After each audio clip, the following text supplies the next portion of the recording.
Mi nombre es Gonzalo Riquelme. Tengo 71 años. Y el día que mi nuera Patricia se presentó en mi casa con documentos falsos para echarme y apoderarse de todo mi patrimonio, ella no sabía que yo llevaba 6 meses esperando exactamente ese momento para ejecutar la venganza más perfecta que he diseñado en mi vida. Al día siguiente, Patricia descubrió que había perdido no solo mi casa, sino también a su esposo, a sus hijos y hasta su propia dignidad.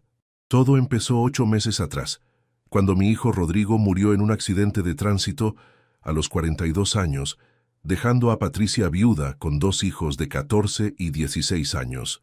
Durante el velorio, mientras yo lloraba la pérdida del único hijo que tenía, Patricia ya estaba calculando cómo apropiarse de todo lo que Rodrigo había heredado de mí en vida, y especialmente de mi casa donde vivíamos los tres, yo en la planta baja, ellos en el primer piso.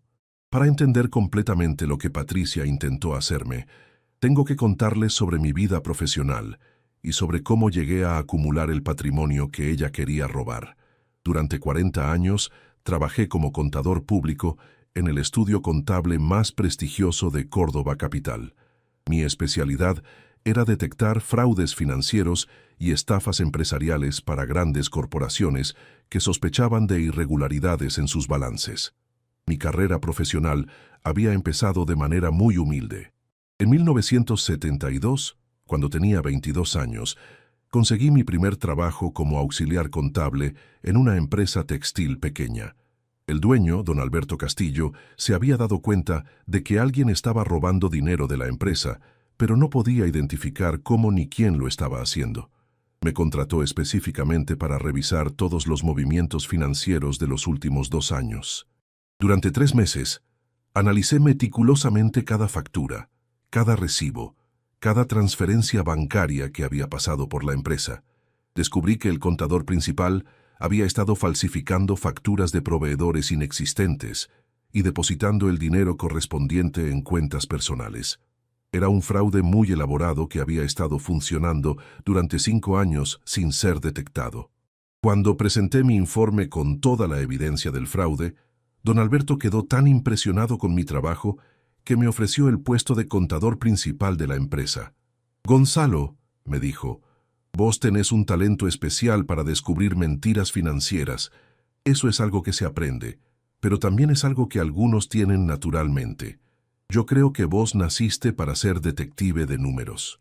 Durante los siguientes 10 años, mi reputación como especialista en detección de fraudes se extendió por toda Córdoba. Empresas de diferentes sectores me contrataban como consultor para investigar sospechas de robos internos, malversación de fondos o manipulación de balances.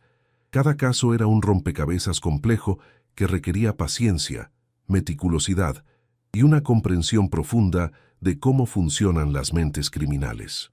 En 1983, abrí mi propio estudio contable especializado exclusivamente en auditorías forenses e investigaciones de fraudes financieros.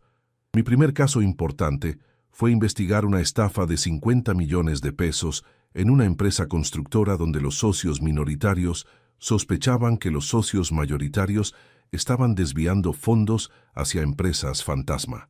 La investigación duró 8 meses y requirió analizar más de 10.000 documentos financieros. Descubrimos que efectivamente había un esquema de triangulación de fondos muy sofisticado que involucraba a 12 empresas diferentes, 3 bancos y múltiples cuentas en el exterior.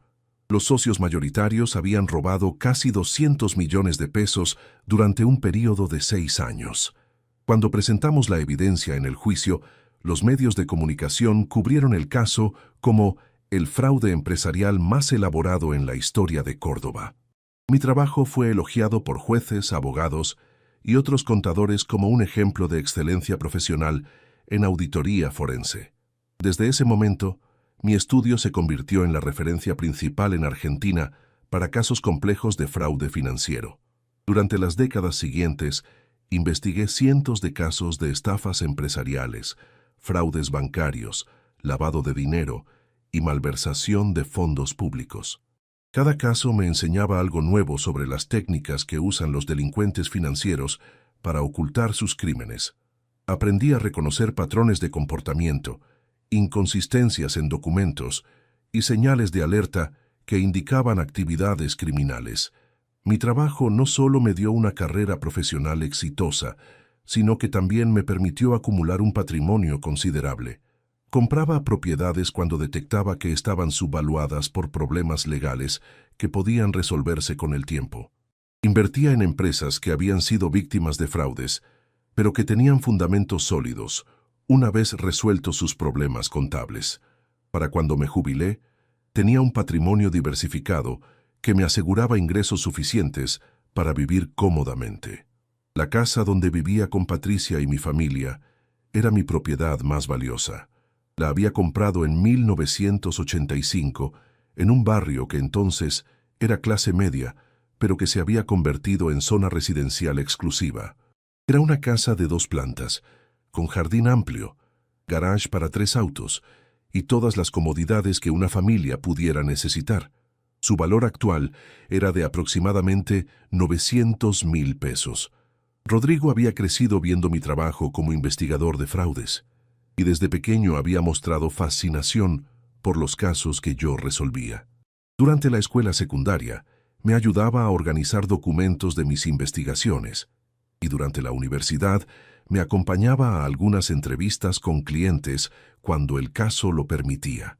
Era natural que estudiara administración de empresas con especialización en auditoría. Después de recibirse, Rodrigo trabajó durante 5 años en mi estudio contable antes de conseguir un puesto gerencial en una multinacional que valoraba su experiencia en detección de fraudes. Era un joven brillante que había heredado mi capacidad para analizar datos financieros y detectar inconsistencias. También había heredado mi ética profesional y mi compromiso con la honestidad absoluta en el manejo del dinero. Rodrigo conoció a Patricia en 1998, cuando él tenía 27 años y trabajaba como auditor interno en una empresa farmacéutica. Patricia trabajaba como secretaria administrativa en la misma empresa y había llamado la atención de Rodrigo por su eficiencia para organizar documentación compleja y por su aparente comprensión de procedimientos contables básicos. Durante el noviazgo, Patricia se mostró muy interesada en aprender sobre el trabajo de Rodrigo y sobre mi carrera como investigador de fraudes. Hacía preguntas inteligentes sobre técnicas de auditoría, sobre métodos para detectar irregularidades financieras, sobre estrategias que usaban los estafadores profesionales. Yo interpreté ese interés como curiosidad intelectual genuina, pero ahora entiendo que estaba estudiando nuestros métodos para usar esa información en su contra. Cuando Rodrigo me presentó a Patricia como su novia formal, ella me causó una impresión generalmente positiva. Era una mujer educada, trabajadora, que parecía querer genuinamente a mi hijo. Venía de una familia de clase media de Villa María, había estudiado administración en una universidad privada y tenía ambiciones profesionales claras. Todo sugería que sería una buena esposa para Rodrigo. La boda se realizó en marzo del 2000, en una ceremonia elegante pero no ostentosa que reflejaba los gustos sobrios tanto de Rodrigo como de Patricia. Como regalo de bodas, les compré un departamento en un barrio residencial donde podrían vivir independientemente mientras decidían si querían mudarse eventualmente a mi casa o comprar una propiedad propia. Durante los primeros años de matrimonio, Rodrigo y Patricia vivieron en su departamento, pero venían a almorzar a mi casa todos los domingos. Eran reuniones familiares agradables, donde discutíamos sobre trabajo, política, planes futuros. Patricia participaba activamente en las conversaciones, demostraba conocimientos sobre temas financieros y parecía estar genuinamente integrada a nuestra familia. Sebastián nació en el 2001 y Valentina en el 2003. Cuando los nietos empezaron a crecer, Rodrigo y Patricia decidieron mudarse a mi casa para que los chicos pudieran tener más espacio y para que yo pudiera participar más activamente en su crianza. Fue una decisión que me alegró enormemente, porque me daba la oportunidad de ser un abuelo presente en la vida cotidiana de mis nietos. La convivencia familiar durante los primeros años fue armoniosa y satisfactoria para todos. Yo ocupaba la planta baja de la casa, que tenía un dormitorio amplio, baño privado, sala de estar y acceso directo al jardín. Rodrigo, Patricia y los chicos vivían en la planta alta, que tenía 3 dormitorios, 2 baños y un salón familiar grande donde se desarrollaba la mayor parte de la vida doméstica. Patricia se encargaba de la administración general de la casa, organizaba el personal de limpieza y mantenimiento, coordinaba las actividades de los chicos y manejaba las compras familiares. Yo contribuía con todos los gastos de servicios, impuestos y mantenimiento de la propiedad. Rodrigo pagaba los gastos relacionados con la educación de los chicos y las actividades recreativas familiares. Durante esos años de convivencia feliz, no detecté ninguna señal de que Patricia pudiera ser capaz de planificar algo tan elaboradamente cruel como lo que intentó hacer después de la muerte de Rodrigo. Era una nuera considerada que me incluía en decisiones domésticas importantes, que valoraba mis opiniones sobre la educación de los chicos, que parecía preocuparse genuinamente por mi bienestar y mi comodidad. Retrospectivamente, puedo identificar algunas señales sutiles que debería haber interpretado como advertencias. Patricia mostraba un interés desproporcionado en los detalles de mi patrimonio. Hacía preguntas frecuentes sobre el valor de la casa y de mis otras propiedades. Comentaba regularmente sobre lo caro que era mantener una casa tan grande para una persona mayor que vivía sola en la planta baja. También había notado que Patricia tenía una relación ambivalente con el dinero. Por un lado, era muy cuidadosa con los gastos cotidianos y siempre buscaba ofertas y descuentos cuando compraba cosas para la casa. Por otro lado, tenía gustos caros para ropa, joyas y vacaciones, y a menudo presionaba a Rodrigo para gastos que excedían el presupuesto familiar razonable. Durante las cenas familiares, Patricia ocasionalmente hacía comentarios sobre casos de herencias familiares que había leído en los diarios o que había escuchado de conocidos. Siempre expresaba opiniones muy firmes sobre lo que consideraba justo o injusto en la distribución de patrimonios familiares. Con frecuencia criticaba a viejos egoístas que se aferraban a propiedades grandes en lugar de compartir la riqueza con las generaciones más jóvenes. Pero esos comentarios los interpretaba como opiniones generales sobre justicia intergeneracional, no como señales de que Patricia estuviera planeando aplicar esas ideas directamente a nuestra situación familiar. Nunca imaginé que pudiera ser capaz de fabricar evidencia falsa para declararme incapaz mental y robar todo mi patrimonio. El plan de Patricia era simple pero cruel. Sabía que yo tenía el título de propiedad de la casa a mi nombre, pero también sabía que después de la muerte de Rodrigo, yo estaba emocionalmente destrozado y podía ser vulnerable a manipulaciones legales. Lo que Patricia no sabía es que yo había sido contador público durante 40 años antes de jubilarme y que reconocía una estafa a kilómetros de distancia. Durante los meses que siguieron al funeral de Rodrigo, Patricia empezó a comportarse como si ya fuera la dueña de toda la propiedad. Cambió las cerraduras de la entrada principal sin consultarme, contrató jardineros y personal de limpieza que reportaban solo a ella y empezó a recibir visitas de abogados que llegaban a altas horas de la noche para reuniones confidenciales en la sala que antes había sido de Rodrigo. Pero el comportamiento de Patricia cambió de maneras mucho más sutiles y calculadas de lo que inicialmente me había dado cuenta. Empezó a hacer comentarios aparentemente casuales sobre mi edad y mi capacidad para manejar responsabilidades complejas. Gonzalo, me decía durante las cenas, ¿no te parece que manejar una casa tan grande es demasiado trabajo para una persona de tu edad? Tal vez deberíamos considerar contratar más ayuda doméstica. También empezó a sugerir que yo estaba mostrando signos de confusión mental que requerían atención especializada.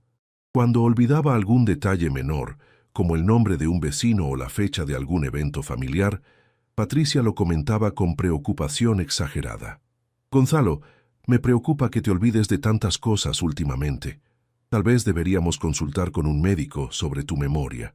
Durante las primeras semanas después del funeral, interpreté esos comentarios como preocupación genuina de una nuera que quería cuidar del bienestar de su suegro viudo. Pero gradualmente, empecé a notar que Patricia hacía esas observaciones, especialmente cuando había otras personas presentes. Vecinos, amigos de la familia, personal de servicio. Era como si estuviera construyendo un testimonio público sobre mi supuesto deterioro mental. Patricia también empezó a interferir en mis actividades cotidianas, de maneras que inicialmente parecían serviciales, pero que retrospectivamente entiendo como parte de un plan para documentar mi supuesta incapacidad.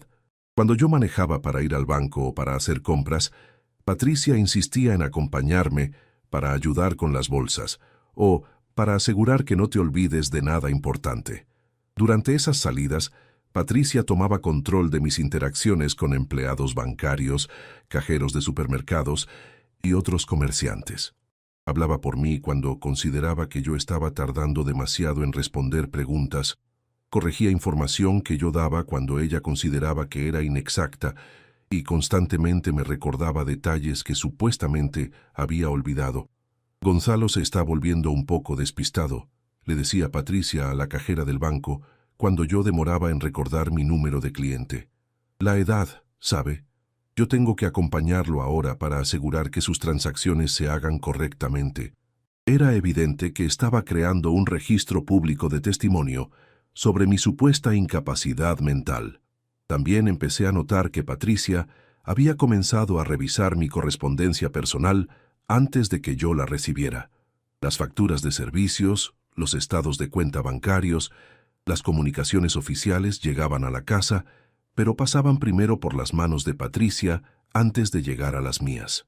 Cuando le pregunté por qué estaba interceptando mi correo, me explicó que quería ayudar a organizar la documentación importante para que no se perdiera nada. Mis nietos, Sebastián y Valentina, empezaron a tratarme como si fuera un paciente que requería supervisión constante.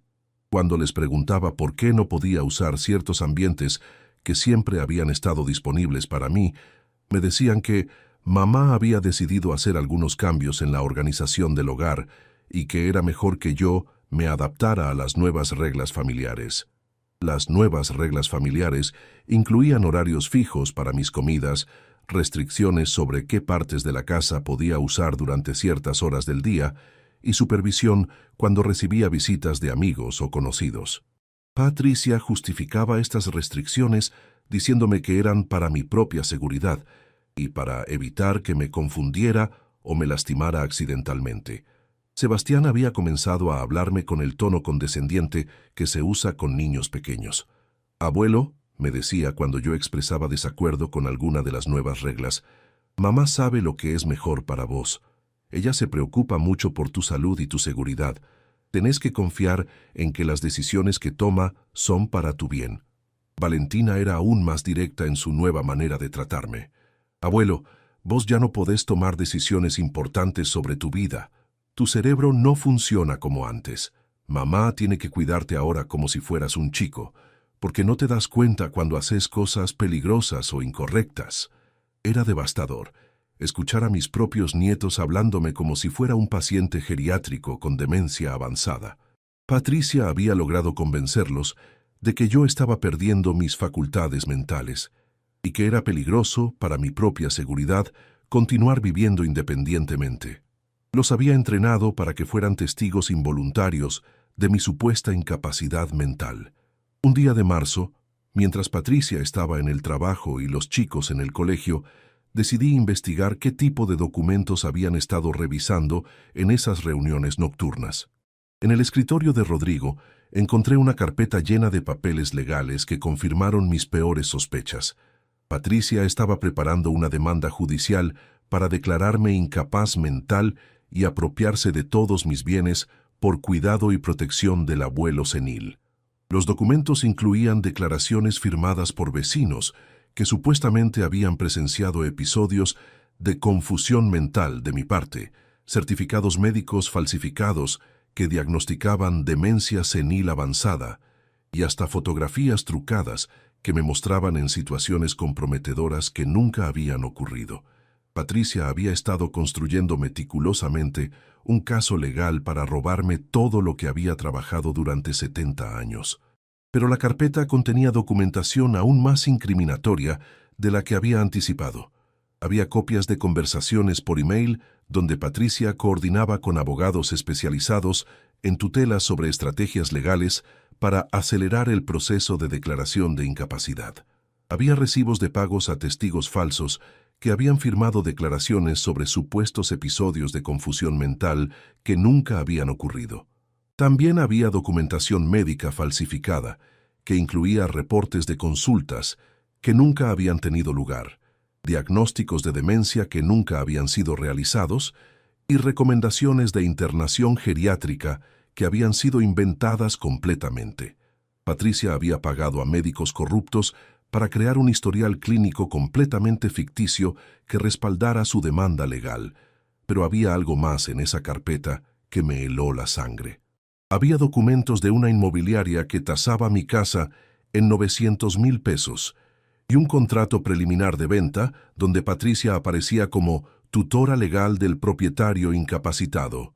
Mi nuera no solo quería robarme la casa, sino que ya tenía compradores listos para venderla inmediatamente después de apoderarse de ella. Los documentos revelaban que Patricia había estado planificando esta estafa durante mucho más tiempo de lo que había imaginado. Había correspondencia que databa de apenas un mes después de la muerte de Rodrigo, sugiriendo que había empezado a investigar procedimientos legales para declaración de incapacidad mental casi inmediatamente después del funeral de mi hijo. Había también un cronograma detallado que mostraba cada paso de su plan criminal. Primer mes: establecer documentación de deterioro mental aparente. Segundo mes: conseguir testimonios de vecinos sobre episodios de confusión. Tercer mes: obtener certificados médicos falsificados. Cuarto mes: presentar demanda legal. Quinto mes: obtener declaración judicial de incapacidad. Sexto mes: vender propiedad y transferir fondos. Esa noche, cuando Patricia llegó del trabajo, la enfrenté directamente con los documentos que había encontrado. «Patricia», le dije, «encontré tu carpeta de mentiras legales. ¿Querés explicarme qué significa esto?» Esperaba que se pusiera nerviosa, que tratara de negar todo, que al menos mostrara algo de vergüenza por haber sido descubierta. Pero la reacción de Patricia fue completamente diferente. Se sonrió con una frialdad que nunca le había visto antes y me dijo: «Gonzalo, me ahorraste la molestia de esperar más tiempo. Sí, voy a hacerte declarar incapaz mental. Voy a quedarme con tu casa y voy a vendérsela a la inmobiliaria que me ofreció más dinero. Y no hay nada que puedas hacer para impedirlo. Los vecinos ya firmaron las declaraciones sobre tus supuestos episodios de demencia», continuó Patricia con una sonrisa maliciosa. «Los médicos ya extendieron los certificados que confirman tu deterioro mental. Los abogados ya redactaron toda la documentación legal.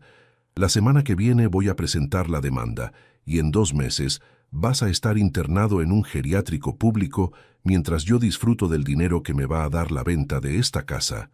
Pero Patricia siguió hablando, revelando detalles de su plan que eran aún más crueles de lo que había imaginado.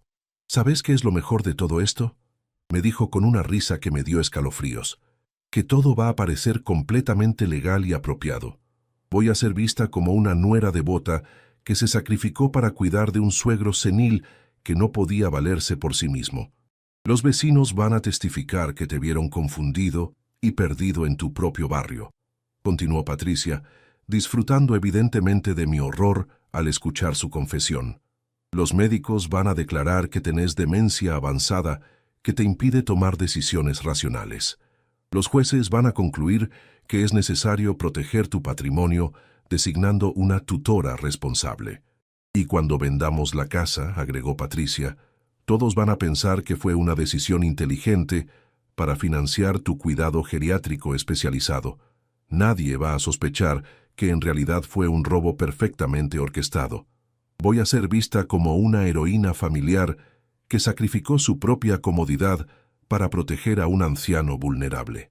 Escuchar a Patricia confesarme tan tranquilamente que había estado planeando robarme y abandonarme fue uno de los momentos más dolorosos de mi vida. Esta mujer había estado viviendo en mi casa durante 18 años, había comido mi comida, había usado mis servicios, había recibido mi ayuda económica en múltiples ocasiones, y ahora me estaba diciendo que todo había sido una actuación para llegar a este momento de traición total. ¿Y mis nietos?, le pregunté.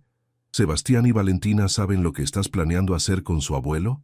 Patricia se rió con una risa que me dio escalofríos. Tus nietos van a tener una vida mucho mejor cuando tengamos el dinero de la venta de esta casa. Van a poder estudiar en colegios privados caros, van a poder viajar, van a poder comprarse todo lo que quieran. No van a extrañar a un abuelo senil, que de todas maneras ya no les sirve para nada. Pero Patricia siguió hablando, revelando aspectos de su plan que demostraban un nivel de crueldad que no había imaginado posible. ¿Sabes lo que me divierte más de todo esto?, me dijo con los ojos brillando de malicia. Que durante años tuve que fingir que me importabas, tuve que escuchar tus historias aburridas sobre tus casos de fraude, tuve que cocinar para vos, tuve que actuar como si fueras un suegro querido. Rodrigo nunca se dio cuenta de que yo lo odiaba por ser tan dependiente de su papá, continuó Patricia con una voz llena de resentimiento que había estado ocultando durante décadas. Siempre consultándote sobre decisiones de trabajo, siempre pidiendo tu opinión sobre compras importantes, siempre hablando de lo orgulloso que estaba de tener un padre tan exitoso. Me daba asco esa relación tan estrecha que tenían. Cuando murió en el accidente, agregó Patricia sin mostrar ni una pizca de dolor por la muerte de mi hijo, lo primero que pensé no fue en lo triste que era perder a mi esposo. Lo primero que pensé fue, finalmente voy a poder librarme del viejo molesto y quedarme con todo su dinero. La muerte de Rodrigo fue la mejor cosa que me pudo haber pasado. Esa conversación me confirmó que Patricia no era la mujer tímida y trabajadora que había fingido ser durante casi 2 décadas. Era una estafadora profesional que había estado esperando pacientemente el momento perfecto para ejecutar un plan de robo que había estado diseñando durante años. La muerte de Rodrigo simplemente le había dado la oportunidad que necesitaba para acelerar su cronograma. Pero lo que más me impactó de esa conversación fue darme cuenta de que Patricia había estado viviendo una doble vida durante 18 años. Había perfeccionado el arte de actuar como una nuera devota, mientras por dentro resentía profundamente tener que compartir casa conmigo y tener que fingir respeto hacia mi relación con Rodrigo. Todos estos años tuviendo que aguantar que me trataras como si fuera una empleada en mi propia casa, me dijo Patricia, liberando finalmente años de resentimiento acumulado. Tus comentarios sobre cómo debería administrar el presupuesto doméstico, tus sugerencias sobre la educación de mis hijos, tu manera de actuar como si fueras el patriarca de la familia que tenía derecho a opinar sobre todo. Pero ahora, concluyó Patricia con una satisfacción maliciosa, voy a ser yo quien tome todas las decisiones. Vos vas a ser el que necesite permiso para todo. Vas a ser vos el que dependa completamente de mi voluntad para tener un techo, comida y cuidado médico. La situación se va a invertir completamente. Esa noche no pude dormir. Me quedé despierto hasta el amanecer pensando en todo lo que Patricia me había dicho, en la frialdad con la que había confesado su plan, en la manera casual con la que había hablado sobre internarme en un geriátrico después de robarme todo lo que tenía. Pero también me quedé despierto diseñando mi propia estrategia de contraataque. Lo primero que hice al día siguiente fue llamar a Esteban Aguirre, un abogado especializado en estafas familiares que había conocido durante mis años como contador. Esteban había manejado casos similares al mío y sabía exactamente qué tipo de evidencia necesitábamos recopilar para demostrar que Patricia estaba orquestando un fraude legal completo. Gonzalo, me dijo Esteban después de escuchar toda mi historia, lo que tu nuera está haciendo es un delito grave que se llama estafa agravada por el vínculo familiar. Puede ir presa por esto, pero necesitamos evidencia irrefutable de que está falsificando documentos y corrompiendo testigos. ¿Estás dispuesto a hacer lo que sea necesario para conseguir esa evidencia? Le dije que estaba dispuesto a todo. Esteban me explicó que íbamos a tener que convertir mi propia casa en un laboratorio de investigación criminal. Necesitábamos instalar cámaras de seguridad ocultas para grabar las conversaciones incriminatorias de Patricia con sus cómplices. También necesitábamos contratar a un investigador privado para seguir a Patricia y documentar sus reuniones con los supuestos testigos y los médicos corruptos. El aspecto más complejo de este caso, me explicó Esteban, es que Patricia ha sido muy inteligente en la construcción de su fraude. No está simplemente mintiendo sobre hechos verificables. Está creando una narrativa completa sobre tu supuesto deterioro mental que incluye testigos múltiples, documentación médica aparentemente legítima y evidencia fotográfica manipulada. Para desmantelar un fraude tan elaborado, continuó Esteban, necesitamos probar no solo que Patricia está mintiendo, sino que está coordinando activamente un esquema criminal que involucra a múltiples cómplices. Tenemos que documentar sobornos, falsificación de documentos y conspiración para cometer fraude.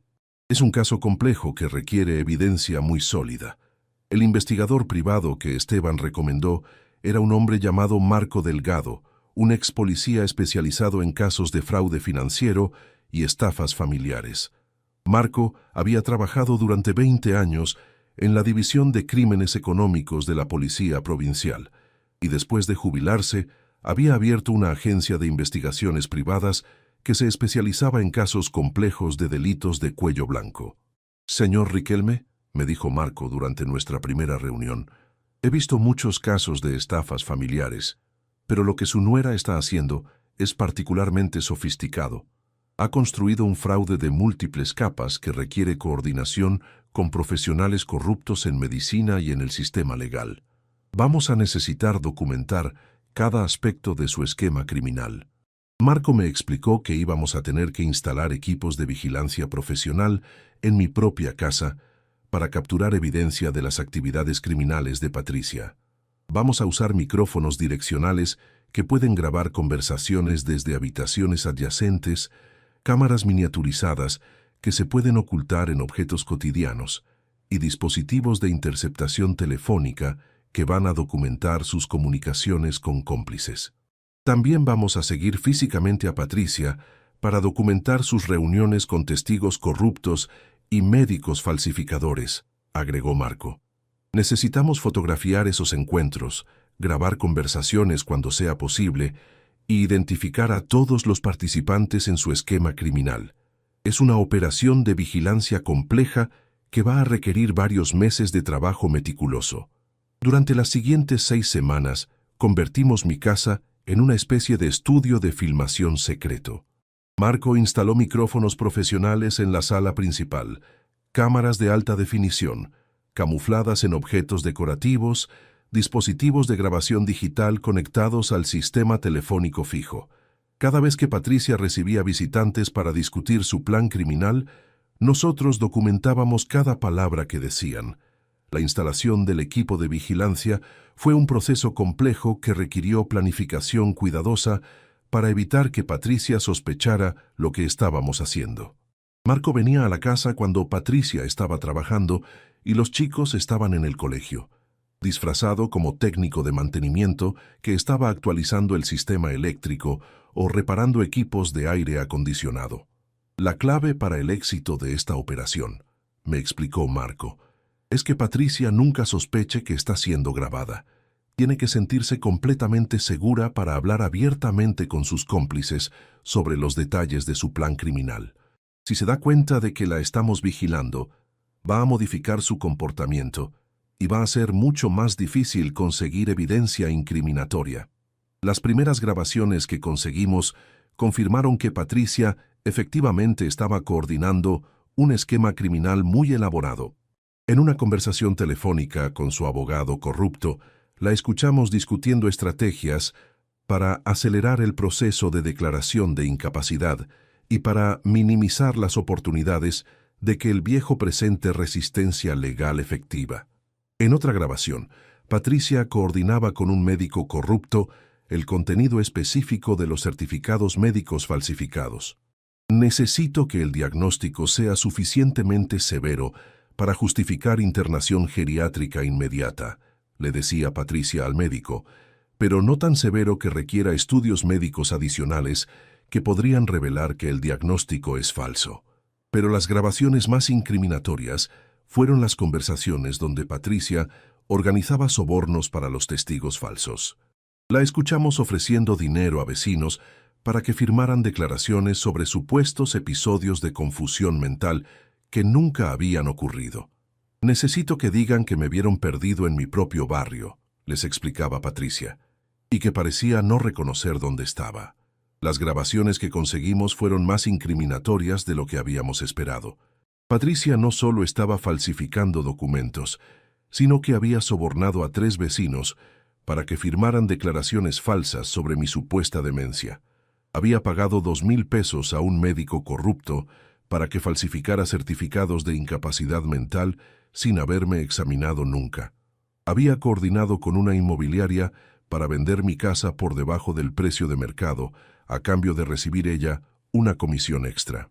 Marco también había logrado fotografiar múltiples reuniones entre Patricia y sus cómplices en cafés, restaurantes y oficinas donde coordinaban los detalles de su esquema criminal. Teníamos evidencia fotográfica de Patricia entregando dinero a testigos falsos, reuniéndose con médicos corruptos para discutir certificados falsificados y coordinando con agentes inmobiliarios la venta fraudulenta de mi propiedad. «Señor Riquelme», me dijo Marco después de revisar toda la evidencia que habíamos recopilado, «tenemos documentación suficiente para no solo desmantelar completamente el fraude de Patricia, sino para enviarla a prisión durante varios años. La evidencia es tan abrumadora que no hay manera de que pueda defenderse exitosamente en un juicio».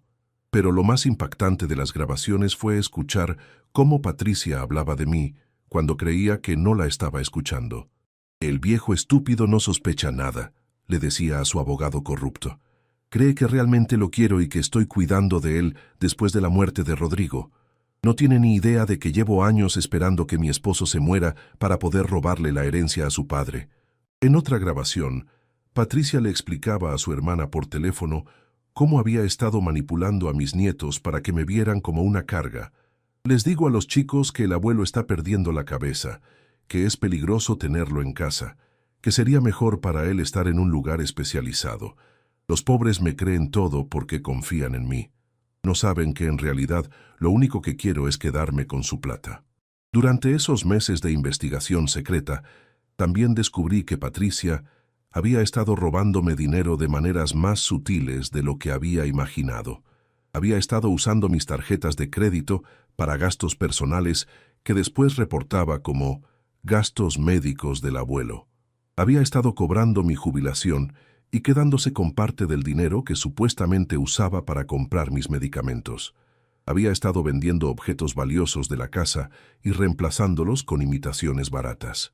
Cuando finalmente tuvimos suficiente evidencia para proceder legalmente, Esteban me propuso algo que al principio me sonó demasiado arriesgado, pero que después me pareció brillante.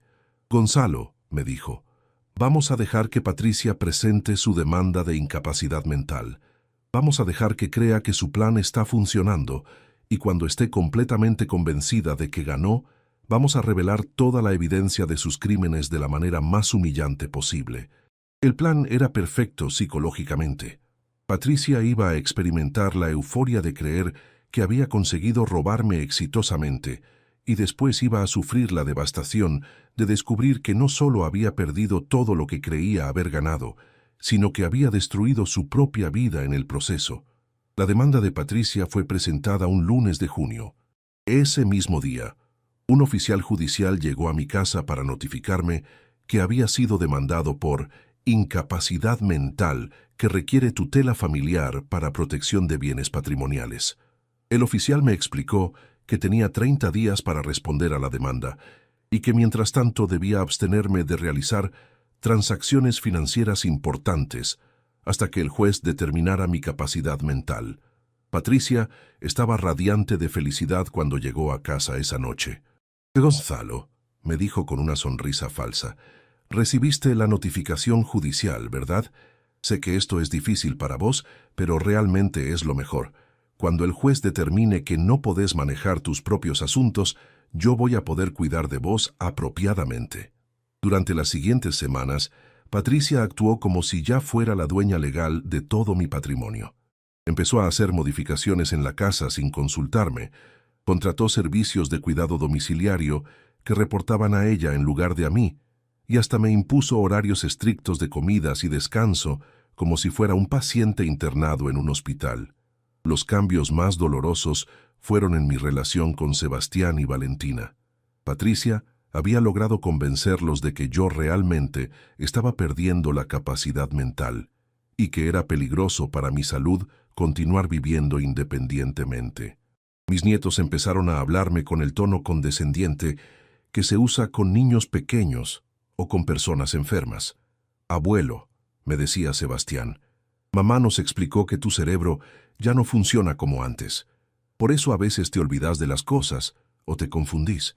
Pero no te preocupes, nosotros te vamos a cuidar hasta que puedas ir a un lugar donde haya doctores especializados que te ayuden mejor. Era devastador escuchar a mi propio nieto repetir las mentiras que Patricia le había enseñado sobre mi supuesta enfermedad mental.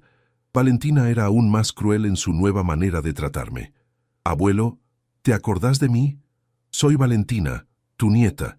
A veces los abuelitos con problemas en la cabeza se olvidan de sus familias, pero yo siempre voy a ser tu nieta aunque vos no me recuerdes. Era evidente que Patricia les había enseñado a mis nietos a tratarme como si tuviera Alzheimer avanzado. Mientras tanto, Esteban y yo seguíamos documentando cada movimiento criminal de Patricia. Habíamos interceptado comunicaciones donde coordinaba con la inmobiliaria para acelerar la venta de mi casa.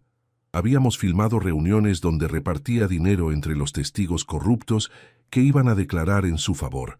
Habíamos grabado conversaciones telefónicas donde se jactaba con amigas sobre lo inteligente que había sido para resolver su problema económico de manera definitiva. La audiencia judicial estaba programada para un viernes por la mañana. Patricia había contratado a un abogado especialista en tutelas que presentaría toda la documentación falsa que había preparado durante meses. Yo había contratado a Esteban, que oficialmente solo iba a defender mis intereses, pero que en realidad tenía preparada una contraofensiva que destruiría completamente la credibilidad de Patricia. El miércoles anterior a la audiencia, Patricia organizó una reunión familiar para prepararme psicológicamente para lo que iba a pasar en el juzgado. Gonzalo, me dijo, el viernes el juez va a determinar que no podés cuidarte solo y va a nombrarme como tu tutora legal. Esto significa que yo voy a tomar todas las decisiones importantes sobre tu vida. ¿Dónde vas a vivir? ¿Qué medicamentos vas a tomar? ¿Cómo se va a administrar tu dinero? Después de la audiencia, continuó Patricia, vamos a vender esta casa porque es demasiado grande para vos en tu estado mental actual. Con el dinero de la venta, vamos a pagar un geriátrico privado muy lindo donde vas a estar cómodo y bien cuidado. El resto del dinero lo vamos a usar para asegurar el futuro educativo de Sebastián y Valentina, que es lo que Rodrigo habría querido. Era fascinante escuchar a Patricia justificar su robo usando el nombre de mi hijo muerto. Rodrigo siempre se preocupó por la educación de sus hijos, me decía, y estoy segura de que estaría feliz de saber que el patrimonio familiar se va a usar para darles las mejores oportunidades posibles. Estaba usando la memoria de Rodrigo para legitimizar moralmente su plan criminal. Esa noche, por última vez, Patricia me habló con la máscara de nuera preocupada que había usado durante años.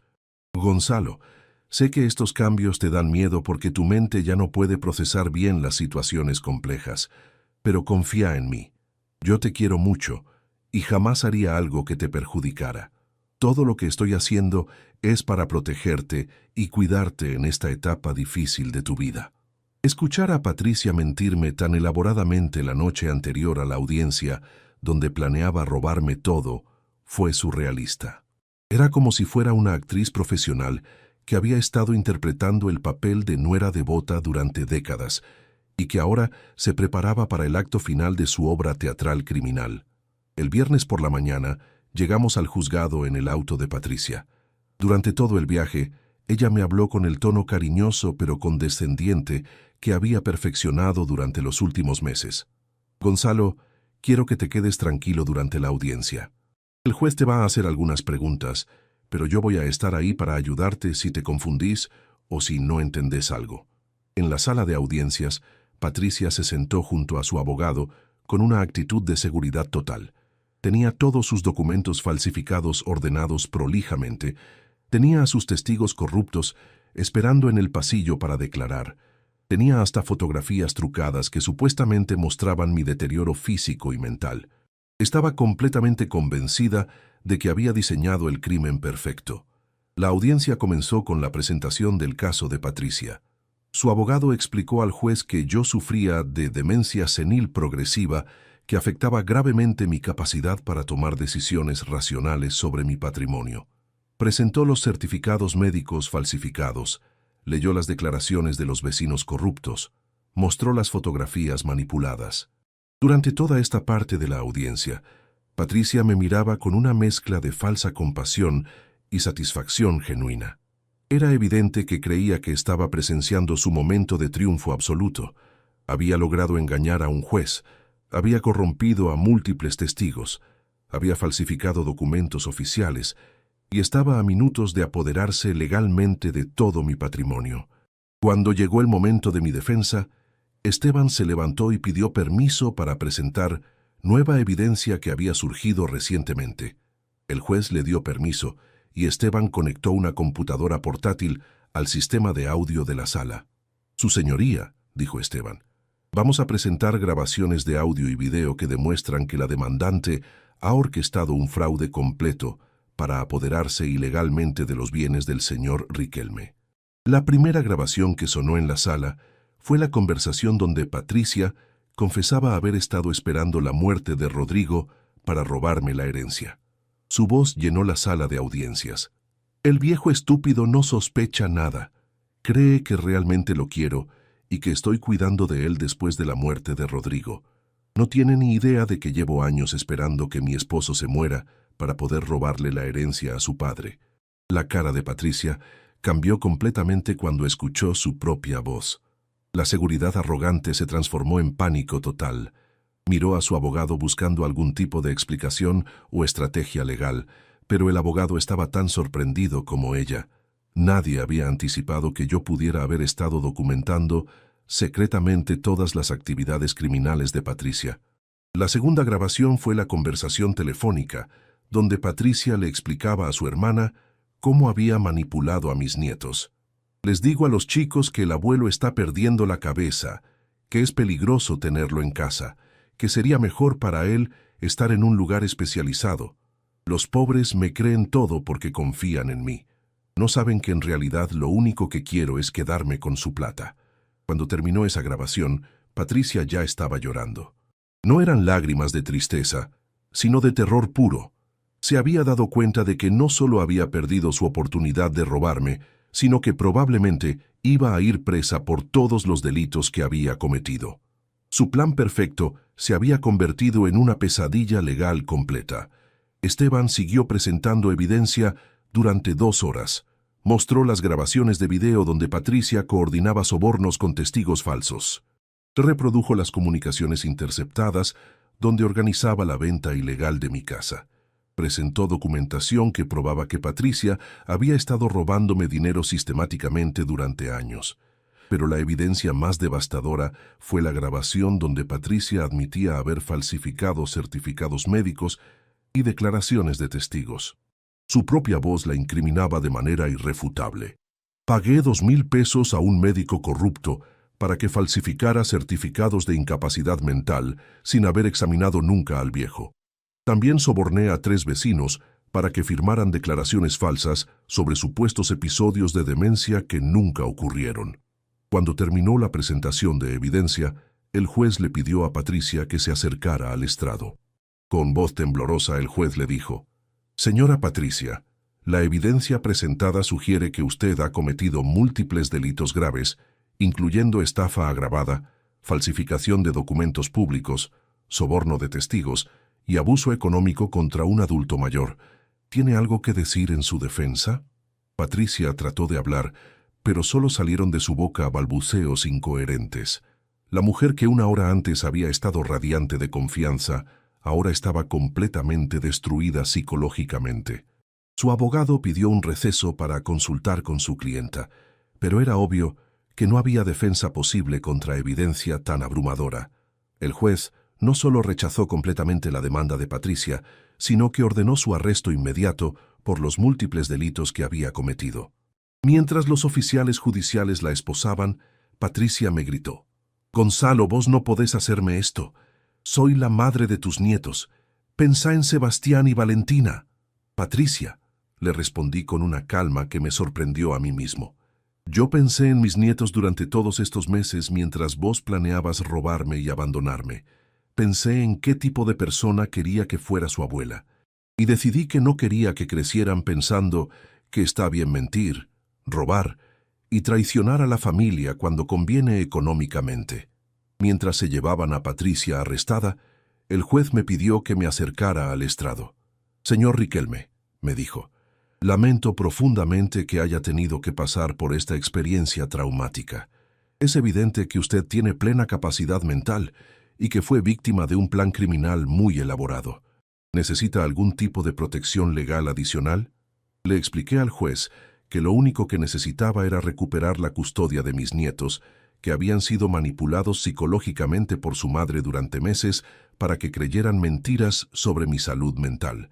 El juez ordenó que Sebastián y Valentina fueran sometidos a evaluación psicológica para determinar el alcance del daño emocional que Patricia les había causado. Salí del juzgado esa tarde sintiendo una mezcla de triunfo y tristeza. Había logrado defenderme de la estafa más elaborada que había enfrentado en mi vida, pero también había perdido para siempre la relación familiar que creía tener con Patricia. Mis nietos iban a tener que procesar la terrible realidad de que su madre era una criminal que había tratado de destruir a su abuelo. Esa noche, cuando llegué a mi casa, me senté en la sala donde todo había comenzado 8 meses atrás. Era la misma sala donde Patricia había confesado su plan criminal, donde había grabado todas las conversaciones incriminatorias, donde había fingido preocuparse por mi bienestar mientras planeaba robarme todo lo que tenía. Sebastián y Valentina llegaron esa noche acompañados por una trabajadora social. Habían presenciado el arresto de su madre en el juzgado y estaban obviamente confundidos y traumatizados. «Abuelo», me preguntó Sebastián, «¿es verdad que mamá mintió sobre tu enfermedad mental? ¿Es verdad que quería robarte la casa?». Era una de las conversaciones más difíciles que había tenido en mi vida. Tenía que explicarles a mis nietos adolescentes que su madre era una estafadora profesional, que había estado manipulándolos durante meses, que había estado planeando abandonar a su abuelo en un geriátrico después de robarle todo su patrimonio. Pero también tenía que hacerlo de manera que no destruyera completamente su capacidad de confiar en otros adultos. «Chicos», les dije, «su mamá cometió errores muy graves que la van a tener consecuencias importantes, pero ustedes no son responsables de las decisiones que ella tomó. Ustedes son víctimas de sus mentiras tanto como yo, y vamos a trabajar juntos para superar esta situación». Durante las semanas siguientes, la historia de Patricia se convirtió en noticia local. Los medios de comunicación cubrieron el caso como un ejemplo de estafa familiar elaborada y abuso económico contra adultos mayores. Patricia fue condenada a 5 años de prisión por estafa agravada, falsificación de documentos y soborno de testigos. Los cómplices de Patricia también enfrentaron consecuencias legales. El médico que había falsificado mis certificados de incapacidad perdió su matrícula profesional y recibió 2 años de prisión. Los vecinos que habían firmado declaraciones falsas fueron multados y condenados a servicios comunitarios. El abogado que había redactado la demanda fraudulenta fue suspendido del colegio de abogados. Pero las consecuencias más significativas no fueron las legales, sino las emocionales. Sebastián y Valentina tuvieron que pasar meses en terapia psicológica para procesar la traición de su madre y para aprender a confiar nuevamente en las relaciones familiares. Habían sido manipulados tan sistemáticamente que al principio no podían distinguir entre las mentiras que Patricia les había enseñado y la realidad. «Abuelo», me preguntó Valentina durante una de nuestras conversaciones de sanación, «¿cómo supiste que mamá estaba mintiendo? ¿Por qué no le creíste cuando nos decía que estabas enfermo?». Le expliqué que mi experiencia como contador me había enseñado a reconocer cuando los números no cuadraban, cuando las historias tenían inconsistencias, cuando alguien estaba construyendo narrativas falsas para justificar acciones incorrectas. También le expliqué que el amor real no funciona como Patricia les había enseñado. El amor verdadero, le dije, No requiere que mientas, que robes o que lastimes a otras personas para conseguir lo que querés. Su mamá les enseñó que estaba bien traicionar a la familia si eso les daba beneficios económicos, pero eso no es amor, eso es manipulación. Sebastián tuvo más dificultades para procesar la traición de su madre. Abuelo, me dijo un día, si mamá pudo mentirnos durante tanto tiempo, ¿cómo sabemos que otras personas no nos van a mentir también? ¿Cómo podemos confiar en alguien después de esto? Era una pregunta profunda que requería una respuesta cuidadosa. Sebastián, le respondí, lo que hizo tu mamá no significa que todas las personas van a traicionarte. Significa que tenés que aprender a distinguir entre el amor auténtico y la manipulación disfrazada de amor. El amor auténtico es coherente a lo largo del tiempo, no cambia según las conveniencias económicas y nunca requiere que lastimes a personas inocentes. Durante el proceso de sanación familiar, también tuve que confrontar mis propios errores.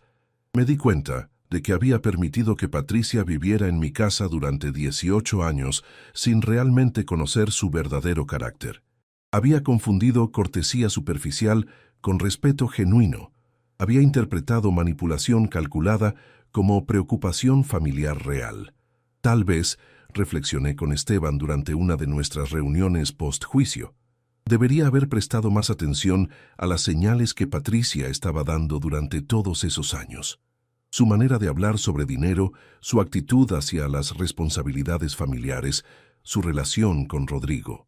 Esteban me recordó que los estafadores profesionales son expertos en ocultar su verdadera naturaleza hasta el momento perfecto para atacar. 6 meses después del juicio, mis nietos habían progresado significativamente en su proceso de sanación emocional. Sebastián había decidido estudiar Derecho para ayudar a otras familias que pasen por situaciones similares.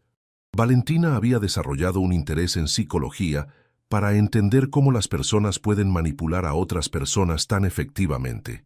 Un año después del arresto de Patricia, recibimos la noticia de que había muerto en prisión por un infarto.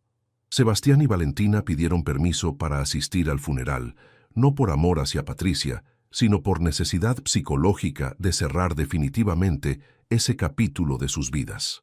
Fue una ceremonia triste, donde muy poca gente acompañó el cuerpo de una mujer que había destruido su propia familia por codicia. Hoy, 2 años después de que Patricia tratara de robarme todo lo que tenía, vivo en la misma casa con mis nietos, pero nuestra relación familiar es completamente diferente. Es una relación basada en honestidad absoluta, en respeto mutuo y en la comprensión de que el amor verdadero no requiere manipulación ni engaño. Sebastián terminó el secundario con las mejores calificaciones de su clase y empezó a estudiar Derecho en la Universidad de Buenos Aires. Valentina se convirtió en una adolescente madura que ayuda a otros jóvenes que han vivido traumas familiares similares. Los dos aprendieron que es posible superar la traición y reconstruir vínculos familiares saludables. Mi casa ya no es el mismo espacio que era cuando Patricia vivía acá planeando secretamente robarme. Ahora es un hogar donde se habla con la verdad, donde se respetan las decisiones de cada persona, donde se entiende que la familia real se construye con acciones coherentes a lo largo del tiempo, no con palabras bonitas que ocultan intenciones maliciosas. La experiencia con Patricia me enseñó algo que nunca había entendido completamente antes, que el mal no siempre viene disfrazado de maldad evidente. A veces viene disfrazado de preocupación familiar, de protección hacia adultos mayores, de planificación responsable para el futuro. Los estafadores más peligrosos son los que se presentan como salvadores. También aprendí que nunca es demasiado tarde para defenderse de las injusticias, sin importar la edad que uno tenga. A los 71 años, logré desmantelar una estafa que había estado en construcción durante años. Logré proteger mi patrimonio de ladrones que me conocían íntimamente. Logré salvar a mis nietos de una madre que los estaba usando como herramientas para su crimen. La experiencia completa me enseñó lecciones valiosas sobre la naturaleza humana que espero nunca tener que aplicar nuevamente, pero que me han hecho una persona más sabia y más cautelosa. Aprendí que la convivencia prolongada no garantiza el conocimiento real del carácter de otra persona, Patricia había vivido en mi casa durante 18 años, pero había mantenido oculta su verdadera naturaleza durante todo ese tiempo. También aprendí que los estafadores profesionales son extraordinariamente hábiles para detectar momentos de vulnerabilidad en sus víctimas potenciales. Patricia había esperado pacientemente durante años, hasta que la muerte de Rodrigo me dejó emocionalmente vulnerable y legalmente aislado. Había calculado perfectamente cuándo sería el momento óptimo para ejecutar su plan criminal. Pero la lección más importante que aprendí es que la justicia puede prevalecer cuando las víctimas de crímenes familiares tienen la valentía y los recursos para defenderse apropiadamente. Patricia había contado con que yo fuera demasiado viejo, demasiado confiado o demasiado devastado por la pérdida de mi hijo para montar una defensa efectiva contra su estafa. Si ustedes que me escuchan tienen familias complicadas, les pido que presten atención a las inconsistencias entre lo que la gente dice y lo que hace. Las personas que realmente los quieren no necesitan mentir para justificar sus acciones. Las personas que los respetan no planifican secretamente aprovecharse de ustedes cuando sean vulnerables. La codicia puede transformar incluso a las personas que creemos conocer bien. Patricia no se convirtió en estafadora de un día para otro. Probablemente siempre había tenido esa capacidad, pero la había mantenido oculta hasta que las circunstancias le dieron la oportunidad perfecta para actuar. La muerte de Rodrigo simplemente le permitió mostrar quién había sido siempre por dentro. Mi consejo para cualquier persona mayor que esté leyendo esto es: no confíen ciegamente en nadie solo porque tienen vínculos familiares con ustedes. La sangre no garantiza lealtad, el matrimonio no garantiza honestidad, la convivencia prolongada no garantiza respeto genuino. Mantengan siempre el control de sus propios asuntos financieros y legales, sin importar cuántas personas les digan que deberían delegar responsabilidades por su edad. Y mi mensaje para cualquier joven que esté pasando por situaciones familiares traumáticas es: no todas las familias son tóxicas solo porque la suya lo sea. Es posible encontrar personas que los quieran genuinamente. Es posible reconstruir vínculos saludables después de traiciones profundas. Es posible aprender a confiar otra vez sin ser ingenuos. Sebastián y Valentina me han demostrado que los jóvenes tienen una capacidad extraordinaria para procesar traumas complejos y convertirlos en sabiduría útil para ayudar a otros. Su resiliencia me ha inspirado a seguir creciendo emocionalmente a los 73 años, a seguir aprendiendo sobre relaciones humanas, a seguir creyendo en la posibilidad de familias auténticas. Cuéntenme si esta historia los hizo reflexionar sobre sus propias familias. Cuéntenme si reconocieron patrones similares en sus propias experiencias. Cuéntenme desde qué ciudad me escuchan, porque espero que mi experiencia pueda ayudarlos a protegerse de personas que disfrazan la manipulación como amor, que confunden la codicia con preocupación familiar. Al final, lo que importa no es si la gente que nos rodea tiene vínculos legales o sanguíneos con nosotros, sino si nos trata con honestidad, respeto y cariño genuino. La familia verdadera es la que elige cuidarnos sin esperar beneficios económicos a cambio, la que nos apoya sin manipularnos, la que nos respeta sin traicionarnos cuando somos vulnerables.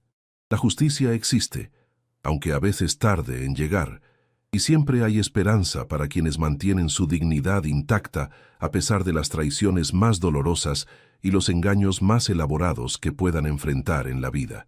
Esta es mi historia de supervivencia, justicia y triunfo final sobre la maldad familiar, más despiadada que existe en este mundo cruel y traicionero de hoy en día completo.